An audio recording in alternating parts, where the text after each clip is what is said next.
to start off, I think it would be quite interesting to, maybe I'm going to start with you, Chechu. There's a very famous high-profile case at the moment in Spain, the Abengoa case. And maybe it's good to start with this one to illustrate how different it is to deal with bonds versus banks, on how insolvency law can help or sometimes not help the various parties to reach an agreement. If I can speak for hours on Abengoa, so please do stop me. But I do think it's a fantastic example of what we're discussing today. Just as a matter of background, because maybe everyone's not familiar with the Abengoa situation. Abengoa is an EPC company specialized on renewable EPC, especially on solar and other renewable assets. No? The company had a very tough situation. It entered into restructuring. We went from a 6 billion sales company and a 1.5 billion EBITDA company to what will be probably a 300 million EBITDA company. In terms of debt, we've gone from a 15 billion debt company to what will probably be less than half of that. We've had all types of debt, and I think that's going to be a good example of what we will be discussing here. We had private versus public debt. We had a lot of private banking debt, other type of private debt, ECAs, sureties. So we've had everything there. We've had bonds, straightforward bonds. We've had convertible bonds. We've had exchangeable bonds. So basically a Spanish company with a very complex structure, very unusual. We've had a lot of jurisdictions, which I think is also very applicable. We've been working in the Spanish jurisdiction, of course. We've been working in the UK jurisdiction. We've been working in the US jurisdiction, where we've had to go to Chapter 11. And then we've been working in Mexican jurisdiction, which is also a part significant in terms of value of the assets of the company, and then in many other jurisdictions, now in South Africa. So I think that's applicable too. Extremely complicated to coordinate those processes. Extremely complicated to have everyone stand still within all those jurisdictions. Did you find any investor to talk with? Because usually what is said is when you have to deal with bondholders, contrary to bankers like Steve, you can't really find them because they're in the market. So how do you do that? Well, this has been one of the issues, no? With such a huge community of bondholders, it was difficult to find bondholders with significant positions with whom to negotiate. So one of the first things we needed to do, apart from organizing the company and putting in a viable business plan and something which could be financed by the market, because I'll touch on that, but it's related to this also. Another issue we had, which was very significant, is the need for cash. And we had a company which was draining like 100 million of cash per month, which we needed to cover because the company, once we got into pre-insolvency discussions and they were made public, the activity and the revenues basically disappeared. So that was pure cash drain. And we had to deal with the banks who didn't want to finance the activity because they had strong positions within the company, which they didn't want to increase. And we had a market. But how did you manage to convince? This is one of the issues we want to address. The bondholders to be part of the committee, because I understand that's the issue. If you want to negotiate something with them, at some point you need to make them what we call private. We created two committees. We created a banking committee. And we incentivized the appointment of advisors, and they had their own advisors. We created a bondholder committee, and they had their own advisors. With the bondholders and some of the funds which were entering into the debt, which were easier to identify, because those come up front. It's more difficult to identify the traditional bondholders who don't appear or don't call or of course, don't that's the issue. You don't know. So we did start negotiating with those who were being active in the debt, and especially because we needed to find new money to be able to maintain the company alive. So basically, what we did is we appointed that committee. They had their own advisors. In order, one of the difficult issues was, and it's always in these processes, is how do you deal with the confidential information? No? Yeah, because maybe to make it clear, the big issue that you face is that bonds are public. That means that they can trade on the market. And if you decide to start a negotiation with the company, you have to become what we say private. That means that you have to agree to receive private information. And the issue with that is that you are prohibited from selling your bonds on the markets because you have information that the other one have not. And that's the issue you face. And maybe, Jean-François, in a very specific case in France, AgroGénération, you find a way to convince them to become private and to negotiate. Yes, on AgroGénération, we had it's a restructuring we conducted about 2 years ago on the French law, and Sophie was advising one of the bondholders. We had two bonds. We had a public bond, which was mostly sold to small investors. What I mean small investors, I mean pensioners, people who had 1, 2, or 5,000 euros invested in those bonds. And we had two private bonds. Under French law, all those bondholders, public and private, will vote in the same bond committee when we implement the safeguard procedure. We were lucky because we were able to identify two bondholders. One of them was a client of Sophie, and together we were representing more than 70% of the whole mass of the bonds. So the two bondholders agreed to become private. We negotiated the restructuring with them, and then we triggered the conciliation first, and then the financial safeguards, and we launched the restructuring. We did the debt to equity swap through the AMF, through a listed instrument. So we had to issue a prospectus with the AMF. So at this stage, we were able to clear all the information, what we call the cleansing, and make the people who were private becoming public again. To give you the extent of the issue we had is we knew we had about 3,500 holders of the public bonds. And when we convoked when we organized for the assembly of the public bondholders to turn out to vote, only 3 came. And the issue, we were lucky because and the 3 voted positively, so we are very satisfied to have 100% of the public. But the only issue is that if we hadn't had, in this particular case, the bondholders who were representing more than 2/3 of the combined mass, this company would have gone into insolvency. AgroGénération, just for the benefit of all of you, is a farming business.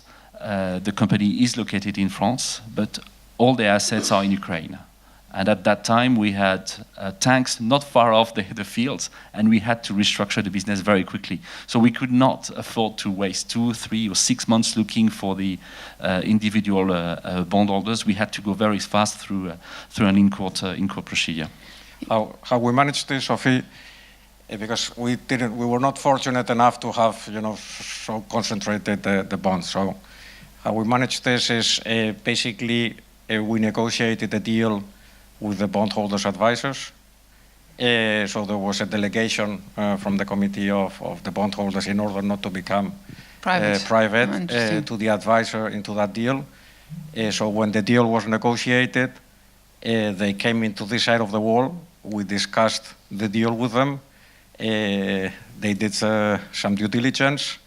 Once they had completed that due diligence, we made that information public. We had pre-agreed on the information that was going to be made public so that they were able to trade again. And we've been working intermediately in this situation. So basically we've been negotiating with the advisor. So the role of the advisor, I think, in this situation is crucial because it enables them to keep on trading. Then they become private for a certain point of time. Then we cleanse the information. Then we keep on negotiating, and we do that intermediately until the final stage. And the final cleansing will come with the issue of the prospectus, and then they will all be public again. So it's kind of an intermediate process. Banks tend to behave differently from bondholders.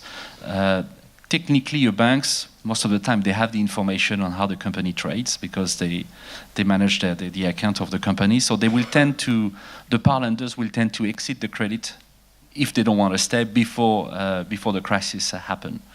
When you have with bondholders, the original lenders, they always tend to wait for the trigger event so that they have to sell.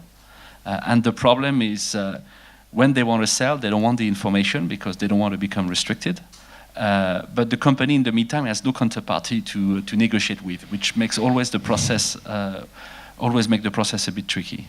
Yeah, what I find interesting from this discussion is that as a banker from the other side of the table, you often hear the companies saying how hard it is going to be to negotiate with these bondholders who are all over the place and the confidentiality issues and so on. And so what sometimes happens is that the banks end up bailing out the bondholders. So you have interesting situations where secured lenders will end up taking a haircut just in order to avoid the potentially pro-cyclical event of having to announce to the market that there's a restructuring or the aggravation of having to deal with the issues that my two colleagues have been mentioning.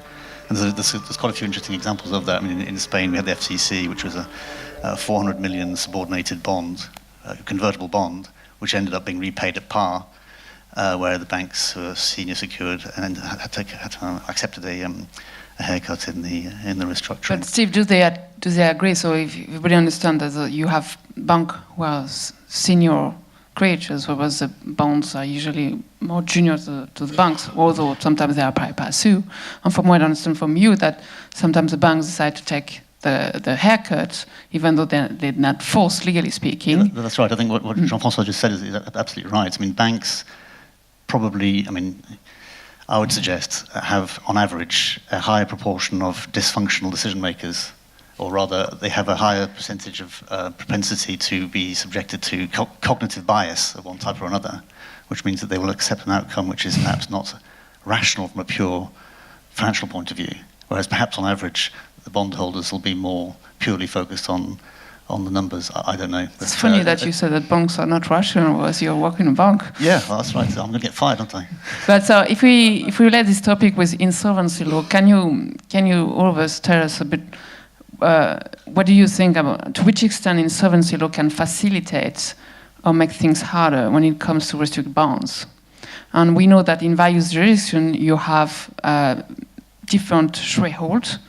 Jean-François, you mentioned with the specificity of the French law, because due to the fact there is only one class of bonds, even though the bonds have not the same rights, so that they are just one class. The thing different in Spain, it's different in other jurisdictions. What do you think about which country, in your views, favor bond restriction and which country do not help? Well, I find France very easy. Precisely you threaten them, maybe. It's because the threshold is lower, it's 2/3, because all the bondholders, and the same thing with the Comité des établissements de crédit, they all vote in two classes. So at least I think. So yeah, from the debtor perspective, it's I think if you ask me Eurotunnel, the experience I worked 3 years when I was at Lazard on the restructuring of Eurotunnel.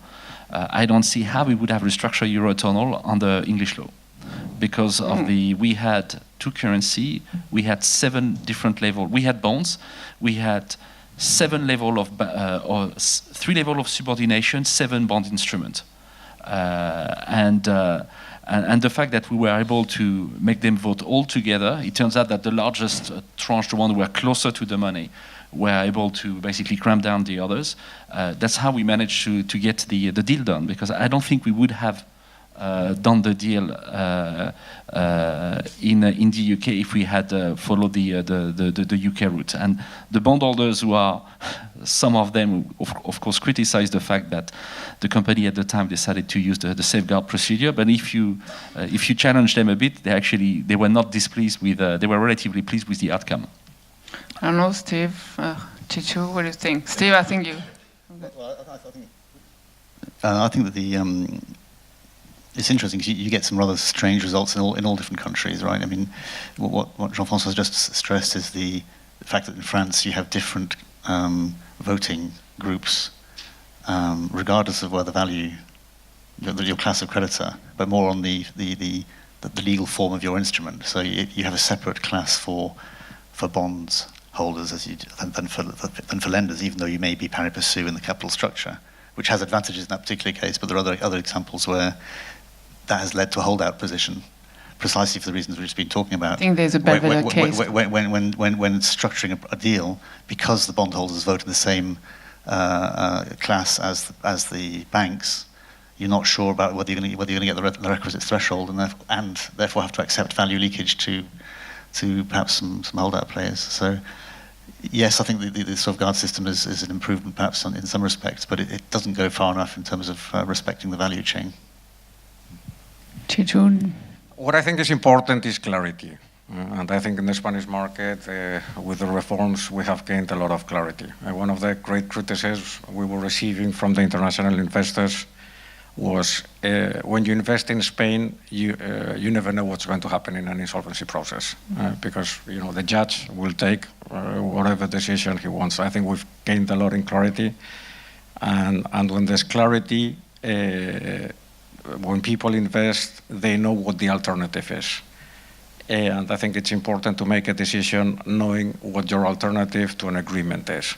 And that for me is probably the key. Because I think if you look at the situation, I don't know exactly in Spain, but in France, I know that although Jean-François has managed to organize an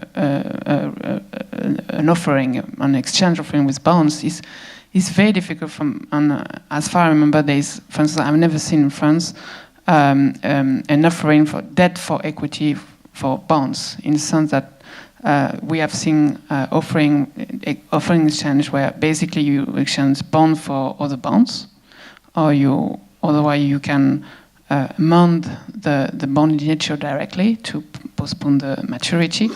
But when it comes, for instance, if the situation of the company is really bad, and if you really need to convince your bondholders to take equity, I think it's really hard if you cannot show them the fallback position or there is no clear outcome, because you say it's either you take the equity now or it would be worse if I file from bankruptcy proceedings. That's why I personally found in France. Yeah, on the debt to equity swap, it's actually tricky, and that's definitely a way of.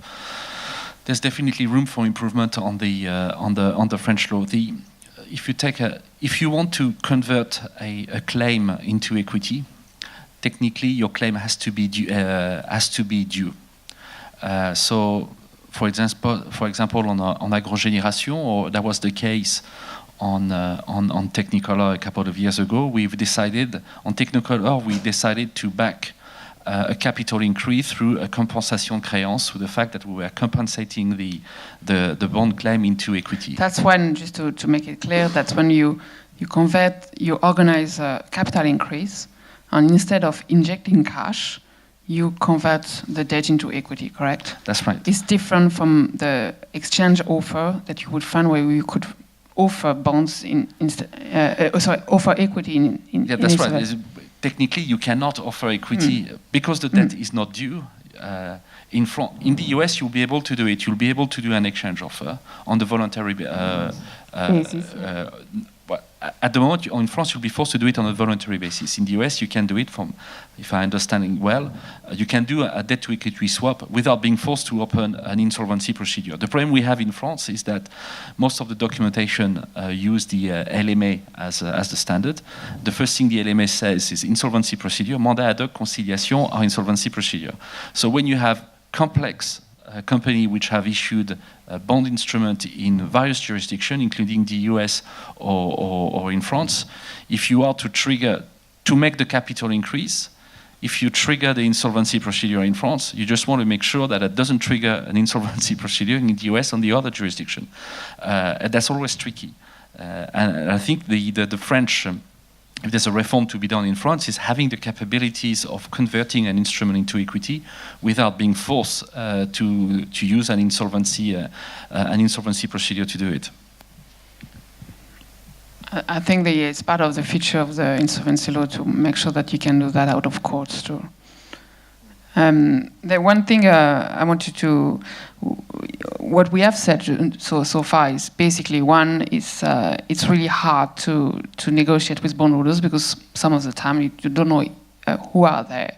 Two, the insolvency law sometimes doesn't help to restructure bonds. There's one point that I wanted to address now is the fact that usually it's hard to convince. Sometimes it's hard to convince banks that the situation is bad enough so it's so bad that they really need to restructure. What can we say about the way that bond takes loss? What is the difference on how does it affect the dynamic of the negotiation? Well, I mean, the obvious thing to say there is that the bonds are marked to market, right? So they're priced every day, and the bondholder has taken his P&L already. So from his perspective, he doesn't have the problem that the previous panel were talking about in respect of Italian banks, for example, where you have this disconnect between. So can you explain exactly the incentive? So, because the banks, I think it's interesting to say again the issue with the banks. Well, you've seen several transactions where the deal has involved an impairment for bondholders by a bond exchange. So you'll exchange existing bonds for a new one with a lower nominal value and perhaps some cash, whereby they crystallize an existing loss which they had in their books anyway. That's something. So just to make it clear, the fact that the loss is already recognized in their accounts, it makes it so the restructuring team is eager to agree to a deal, whereas in banks it could be more complicated. Well, I'd say, I don't know what my colleagues think. Well, first of all, I don't think you can talk about teams because I don't think. No, yeah, not team, but the behavioural, is perhaps more likely to be. You're perhaps more likely to trigger a loss if you've already accounted for it. Sadly, yeah. So it's easier to sell when you recognize your loss. It's harder when you don't want to see the loss. I think that is important, and it changes the dynamics of the negotiation. Usually, you tend to see that bond holders trade quicker. So basically, the first debt which is traded is the bond debt, and then you have new entrants into the discussion. You have the hedge funds, which are different type of investors, which are much more used to this type of discussions, which have bought the debt at a discount to its nominal value. So you have an easier, I would say, probably discussion with them because their entry price is lower. And in many circumstances, they're even willing, under the adequate security, to provide new money. And I think that creates a dynamic which is completely different to the dynamic you have in the negotiation with the banking community, who traditionally have been long-term financiers of that company, have a closer link to that company, are more politically influenced in and I think, Chechu, is important to explain to the audience, even though it was already done during the previous panel, how insolvency law is important to facilitate the secondary market because you mentioned about the hedge funds coming on buying the assets at a price. And do you see how the connection between the liquidity of the secondary market and insolvency law? Well, I think it comes back again to what we said before, not to the clarity. When these investors buy into the company, basically what they are putting is a market value to that company, because what they're doing is they're evaluating what they consider to be the value of the assets or the capacity of that company to generate cash flow. So what they need is to know what happens if the company goes down, or what happens if the company is viable and has a successful negotiation process and comes out of the restructuring discussions. And that clarity on how the process works and what the steps are to come to an agreement, or if you don't come to an agreement, what the final solution is, I think that's the key aspect. Yeah, I agree with that. There are basically two elements to what you just said. One is that the professional investor will be looking at the cash flows of the company, obviously, and the ability, the value of that company, and will try to form his own view as to the likely future evolution of that company. It's financial analysis. But another key thing is going to be pricing the process, because there's no point in saying that this thing is worth 100, and I'm going to be able to buy it for 50 if it's going to take you 10 years to get there, exactly. Right? So the pricing the process is a key element from the perspective of a distressed debt investor, and therefore the insolvency predictability is absolutely critical if banks are going to be able to offload their debt at a decent price. So we will see that basically insolvency law has many consequences in the process, not only on the way that we distribute bonds, which level of majority you need in order to get an agreement, but even before, on maybe on the type of investor that you face, who are actually buying the bonds on the market, at which price, and what are their strategies, and their strategy may depend whether or not they have been able to buy it at a very distressed price, and maybe sometimes they want the equity at the end. So on the basic, so if you, what do you think to conclude about the future of insolvency law? Do you, what are your views about the market currently? There was a surge in the high yield bond market until I think 2015. What do you see in the next years, the burst of the bubble? It's usually a bubble. On what do you think about the discussion we had previously about the European insolvency law? Do you see it as a must in order to really develop bond markets, or do you see that we can deal with this issue on a separate basis among member states? Well, first of all, I think the high yield market, the trend is there. It's going to develop. That's obvious. I'm not too sure like Gary said, we'll be able to go back to the split 70-30 like they have in the US. But it's true that I'm pretty sure that we'll be soon to 50-50 between the way we fund company through bond versus bank. And when you start saying that. My background originally is project finance. We always dreamt of having a project bond. That was a dream 20 years ago. It's no longer a dream. Now we find investors who are willing to take construction risk. And this was a market who was before 10 years ago 100% provided by banks. Now we see more and more bonds to fund projects. So the trend is there. It is clear that the bond market will continue to develop. The high yield, as it comes as it goes. The bubble, yes, you have a bubble because at the moment they were in the 0% interest environment. People are seeking yields. So it's a debtors market at the moment. You can put too much leverage on a company. Companies are negotiating the absence of covenants. So what are the consequences? Maybe you can explain to the audience. I think it depends where you are. It's true that the argument is to say that you have covenants to make sure that the company reports when they have issues. But of course, the covenant doesn't bite the same way depending on your jurisdiction. It is true that if you're in the US or in the UK, when you have a covenant breach, it is a serious matter. Because technically speaking, the company can, the creditors can accelerate and take over the business. It's not the case in France, even though in France they'll say you have a covenant. But two things: first of all, if you are not in state of cessation of payment, your covenant doesn't bite. So can you explain why? I think it's important. Because that's really what matters for the judge. The judge will say, are you in state of cessation of payment?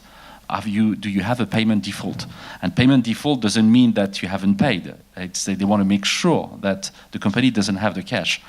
Technically, if you, for instance, you owe your creditors 10 million, but you have 50 million at bank, you don't pay. It's not a payment default. Well, it's a payment default, but not a cessation of payment. But basically, what you want to say is that the fact that in France the breach of covenant is not so serious than in the UK is because actually the bondholders are not going to dare to accelerate the repayment of their debt because they are afraid of the formal bankruptcy. I'm not even sure they can. That's the first thing. It's a breach. If there's a breach, no, you can have a breach, but you need the cessation of payment to accelerate. We're not sure.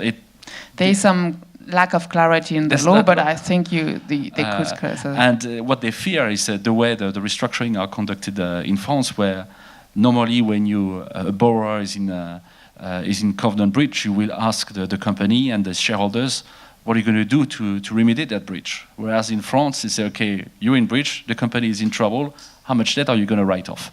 That's another way of So the curing dynamic, but the dynamic is completely different. Because of the difference of the That's insolvency right. law. And just bounce back on the comment you make on the risk factor of the prospectus. Go to the internet and go to the prospectus of one of the bond prospectus of the French company CGG, where you have the risk factor. They will tell you that they are US law. They'll tell you that it is true that they're not quite sure the document works. And then you have a special paragraph say, and by the way, we remind you that CGG is likely to qualify as a French company, and if they file in France, we have no clue what's going to happen. So that's the point. So basically, what you're saying, Jean-François, what you see, there was a bubble in the high market. At some point, it's going to burst, but probably the investors have no idea what's going to happen. Is it correct or not? Yes. Okay. Yeah, I think So it's not very Steve or Chichu to conclude. No, I'd agree with that. I just said I'd agree with that. I just think that there's a lot of people out there who are going to find out just why it's called a high-yield bond. Yeah, I mean, we're in an environment where Austria is issuing 70-year money, or 75-year money at 1%. There are a whole lot of people there just buying just for yield, without really looking at the economic fundamentals. Yeah, that's the issue when investors do not look at the fundamentals. Chichu, if you want to. I don't disagree with what has been said. So clearly, it's a market to develop, and clearly there's a greater appetite for risk right now because there's a need to invest the money, and the interest rate context is extremely low. So at some point. So it's quite a serious matter. So nobody has an idea what's going to happen, and we have a bond market very developed, and will probably be more developed in the future because banks cannot properly lend money. so it's not very optimistic. So that's unfortunately the end of. So maybe we have one question to finish up. Or, just hold on. No, yeah. Yeah, two questions. Okay, no worry at all. I have a question about the fairness of majorities of bondholders binding minorities. Often the majority that you can identify is the activist bondholders who've maybe bought into the market at 10 cents in the euro. For them, any deal that gives them more than 10 cents is profit. So they'll take 20 cents in the euro as a deal. The minority are the people who put their money in at 100 cents in the euro at the start. Should that be a relevant factor when you're asking whether the majority can bind the minority? What I would say there is, if people have traded at 10 cents, it means that investors who entered at 100 cents have decided that 10 cents is an adequate value for that company. So basically, what you've done is you've priced the value of those bonds. So what you've come up with a market pricing. So I do think it's licit to use those investors who have priced the market and have taken a lower risk, but at the market price can lead the others to an agreement, because. Buying at 10 cents mean there are people selling at 10 cents. People selling at 10 cents mean that their expectation is to recover that or less. But my question doesn't assume the market is still at 10 cents. I mean, they bought in at 10, the market may be at 20, let's say. But is it relevant as far as you're concerned? I think it's relevant. I mean, those investors, even if they've bought in at 10 cents and the market is at 20, and that 20 reflects the value of the company, assuming the market is efficient, those investors will seek a deal at 20. They will not give away 5 cents just to make the profit over the 10 cents. So I do think, that there's an equilibrium which works well there.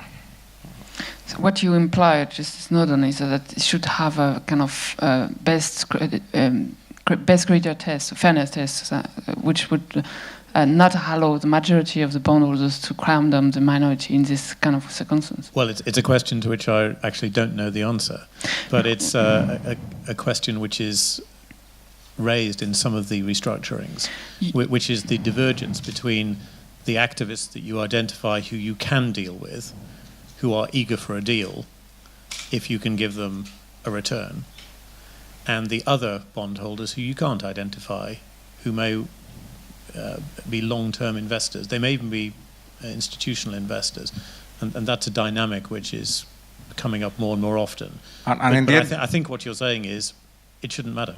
I mean, in the end, you have to reach an equilibrium because if all the debt has traded, then it's easy. But what you will find is you will have active investors who have come into the company at a discount, and you will have the longer-term investors who have stayed, and especially a lot of the banks which have stayed and which have a strong push to try to recognize the value of the debt as close to par as they can, because that's the dynamic which is created in the restructurings. And that's where you need to be creative to come up with a solution that works for the activists and works for the banks or the other investors who have entered that par. Or you need clarity in absence of that agreement so that they all know what their alternative is if there's not an agreement. And with all that, you come up to something which is close to a market valuation of that company, and based on that is where you structure your solution. I think your case is a bit theoretical. The likely, because they mark to market, because you have a pricing, the likelihood that you will have investors at 10 cents and still par investors is relatively remote, in my view. It's true that when it's the gray area is above 50 cents, where you still have a lot of par lenders, par investors, but you can also always have par lenders, par investors, but the 10 cents. But I'm pretty sure that the mass of the bondholders at this stage will be very much geared towards the hedge funds than the original lenders, especially if it has come as low as a sub 50 or sub 25. You will have par lenders, but they will not represent a substantial part of the. Francois, in Abengoa, for example, we went down to 3 cents. 3 cents. 3 cents in the secondary market, and we have a huge amount of par investors. Well, still in the company. That's the beauty of the Spanish law, is that when you open at least for the banks the procedure, you're forced you're forced to take the 25 cents hit every quarter. Well, that's when you go into concurso, but in this situation we didn't go into concurso. This was a pre-insolvency agreement, so they were not obliged to make that provision. So a lot of them were still at par, and some traded out, which is another difficulty in this situation, which is what happens when people trade out and you're negotiating with them, no? Which is a situation. I'd also like to add as well that the issue of fairness is kind of a little bit irrelevant, really. I mean, what matters is not so much whether it's fair or not, is what is achievable and what does the law say.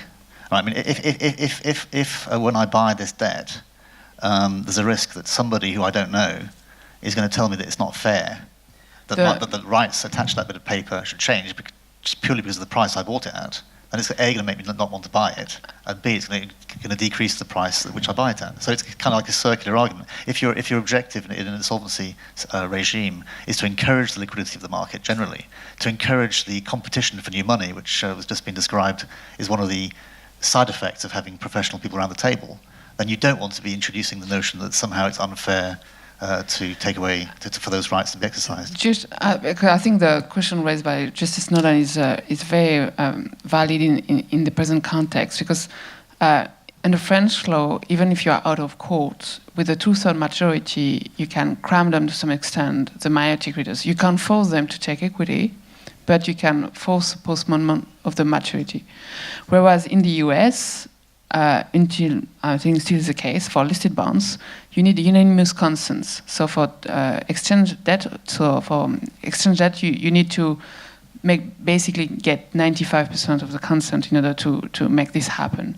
And there is a big debate in the US at the moment in order to repeal this old law prohibiting the majority. And the question raised, because if you force consent during formal bankruptcy proceeding, you need to be able, if you want to cram the dissenting creditors on the same class, you need to show that they are not worse off than in a liquidation scenario. So the question raised is basically, do you mind if out of court you force the consent of minority bondholders, even though they would have been better off in the liquidation? And there is nothing that prevents that, I think, in Spain and also in France. I think when investors value an agreement, and I think we deal with professional investors and very well-advised investors in all these processes, one of the alternatives they have on the table always is the liquidation value. And I think it's very difficult to strike a deal which maintains the company alive and gives less than a liquidation value to the creditors. That's happened in France. But that's really... but that's the way France is... That's France. Except the liquidation value in France, when you can sell asset for €1. I agree with you, Jean-François. It's hard to find one. The liquidation value in France, when you go through redressement judiciaire, people realize that the creditors, senior secured, realize that there are a lot of super senior creditors against them, starting with the employees. But when you say liquidation values, there's selling of the asset in a way to maximize the value of the assets, which is not the case in France. So is the key answer, as I've understood it, is the transparency of the alternative to the proposal that's on the table. If you have a clear, transparent valuation of the alternative, then you can make this judgment call. And if you don't have a clear valuation of the alternative, because the law is uncertain, then you have a problem. Yeah, it's true. Thank you. Tough to follow that question. With respect to the primary market, I think, really excellent point about how risk is mispriced. And my experience dealing with new issues in high yield, ideally, the spread should reflect risk, should reflect, the probability of default, recovery rates, and recovery rates, based on things like assets, legal jurisdiction. It doesn't seem like the market, this is a bit of a judgment, has the expertise to value the legal along with the financial. It's, as you say, it's a bunch of very specialized financiers who are doing the valuations but don't really understand the legals. And then, there's all this uncertainty about the legal business as well. How do we price that in a new issue, the legal bit? Not necessarily sure it's your areas of expertise, but curious if you have any thoughts.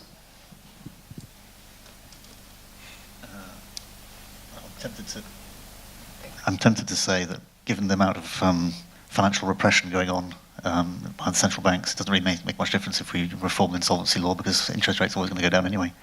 But the serious answer to your point is that I guess you're right. The experience that we have in SocGen anyway is that all the issues that we've been talking about here make precious little difference to investor appetite for the paper when you're actually going around and doing the roadshows, right? But the concern is that when you come to an event of default, that's when you start seeing the impact on the holders of the debt and the creditors of the company involved.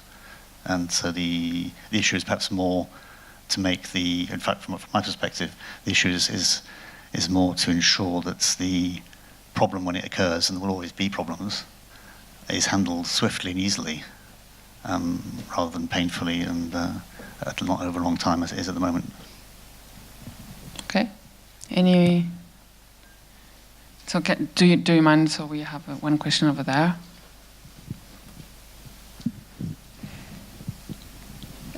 You mentioned the cram-down mechanism in Safeguard, and you mentioned the contractual majority which may be provided in US indentures, notably, and the need for unanimous consent or 90% majority for major amendments. I'm wondering whether any of you faced a situation where in France, in the context of a US indenture, you would need to have the trustee considered as the creditor to vote in the committee, in the bondholders meeting. And that means that this trustee will need to get the approval from the beneficial owners and then respect the contractual majority of 90% or the unanimity. And then we face the problem that we cannot use the 2/3 cram down provided by French law. Yeah, that's an issue which has been raised in the Belvedere case, and there's a kind of conflict of jurisdiction. I think there is no clarity at the end how you deal with this issue. I think at some point,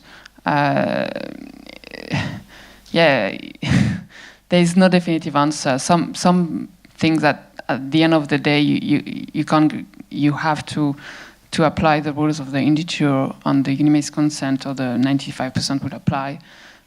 Some of us say that okay, but if you have the 2/3 majority, the trustee could take the call, but I don't think he would take the call because he will have to answer. This responsibility will be at stake in that case. So yeah, you're right. That's a kind of conflict which has not been properly assessed in France, and you will see it in the future with all the high bonds when there will be a bust. Now we had this issue on Eurotunnel. From memory, the trustee was Lodeb, and of course some of the hedge funds did not want Lodeb to vote and had asked for an indemnity, which of course the company was not willing to consent. But at the end, they did vote, and we used the 2/3. We used the 2/3 majority, and they pray that the French court will protect them, which has happened. But we used the 2/3. So the question of responsibility at the end. Yeah. I think it's a question of responsibility and where the assets are located. Because if you have a court which can protect you, then you can possibly go to the local jurisdiction. If you have assets outside your jurisdiction, say in the US, then probably you're better off going for the 100% or whatever that indenture says. Yes, I think that referring to the morning session, I think I have more a statement than a question. It's not true to say that by definition bondholders are junior to banks. That's true. Yeah, especially nowadays, it's we have seen pari passu. But there was a time they were more juniors, and you can locate them in specific SPV because we tend to favor structural subordination as opposed to contractual subordination when we really want bondholders to be junior to banks. I just wanted to correct this because this is something I've very often heard in the mouths of our friends, commercial bankers. So. Yeah, no, you're right. Recently, there were pari passu on the story.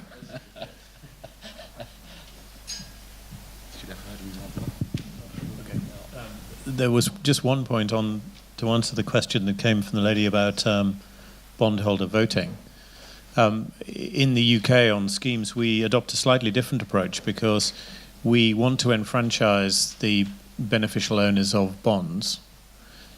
And so normally we authorise the trustee to split its vote and vote according to the instructions it receives through the clearing systems.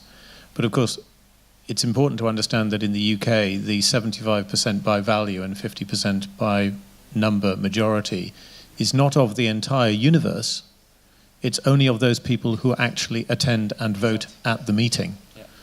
So even if you have 3 bondholders voting at the meeting, it's enough because you get the majorities in both number and value. Now, the judge might look quite closely and ask, well, this isn't representative. But technically you get the binding vote.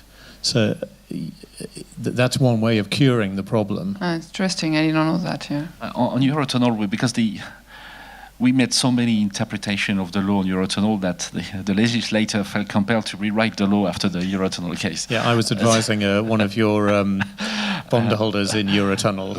They were less than happy about the result. But what is true, on Eurotunnel, we had exactly... the old safeguard law was saying 2/3 and 50% of the presence.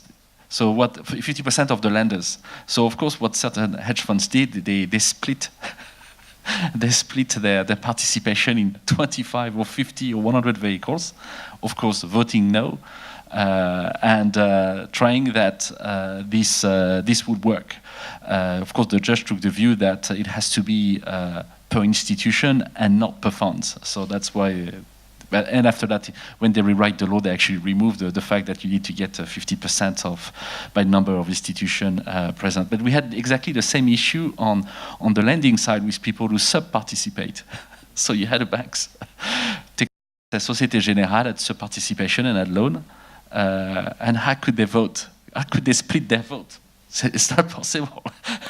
And of course, some of the hedge funds who had sub-parted were very frustrated because the institution to whom they sub-parted had more than 2/3 in favor of the deal. So the institution voted in favor of the deal, despite the fact that slightly less than 1/3 were against the deal. So it's true that trustee or sub-participation, how you manage to create different votes, is always very tricky and very interesting. Oh, okay, we have one last question. I'll try to make it quick. I think it's maybe more a question for Stephen and for Mr. Cizan. I'm sure as practitioners, you noticed that about 2 years ago, in one of the reforms, it actually now says that once you are in a safeguard, all the creditors must disclose to the judicial administrator any intercreditor agreements or any agreements whereby they are actually not the ones bearing the economic risk of their participation. So my question is, do you think that it's a misguided attempt by the French legislator to try to introduce some concept of hierarchy, which we've seen is done differently in the US? And as practitioners, do you think it's something that could actually fly, meaning with respect to the investors you are dealing with, or is it just something that's too French, too convoluted, and that's not going to work? Steve, do you want to answer? I have no idea, obviously, but I think the intention behind that is to know who's around the table, and no doubt it'll be a very good example. The intention was to know who is on the table, and as you said, it was also to try to introduce a way to take into account creator classes. But I think it's unpredictable, because basically what we're saying is that the mandataire ad hoc or the conciliator is the one in charge of doing the job. And there is no fairness test, no best interest creditor test, no concept of valuation. So it's done like, okay, I've decided, okay. And I think this is not predictable enough, and that's not satisfactory in order if you want to promote a predictable framework. So I think that's, unless we have a very last question. I think we're gonna stop now, and I'm gonna thank the panelists for joining us tonight. Thank you very much.